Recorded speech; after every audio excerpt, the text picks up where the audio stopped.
മഹാരാഷ്ട്രയിൽ തെരഞ്ഞെടുപ്പിലെ കനത്ത പരാജയത്തിന് പിന്നാലെ മഹാവികാസ് അഘാഡിയിൽ തർക്കം. സഖ്യം ഉപേക്ഷിക്കുകയാണെന്ന് സമാജ്വാദി പാർട്ടി അറിയിച്ചു. അയോധ്യയിൽ തർക്കമന്ദിരം തകർക്കപ്പെട്ടവർക്കൊപ്പമാണ് ശിവസേന ഉദ്ധവ് വിഭാഗമെന്നും സഖ്യം തുടരാനാകില്ലെന്നും SP സംസ്ഥാന അധ്യക്ഷൻ അബു ആസ്മി പറഞ്ഞു.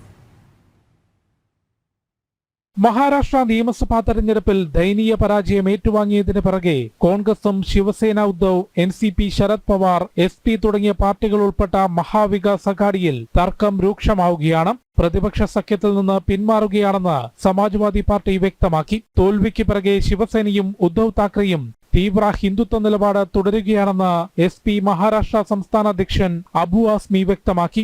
അയോധ്യയിൽ തർക്കമന്ദിരം തകർത്തവർക്കൊപ്പമാണ് ശിവസേനയെന്നും അവർക്കൊപ്പം സഖ്യത്തിൽ തുടരാനാകില്ലെന്ന് അഖിലേഷ് യാദവ് ഉൾപ്പെടെ പാർട്ടി നേതൃത്വത്തെ അറിയിച്ചതായും അബു ആസ്മി പറഞ്ഞു.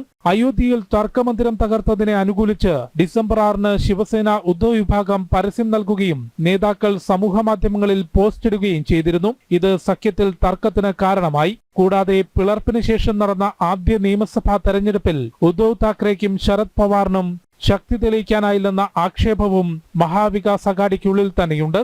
ജനം, ഡൽഹി.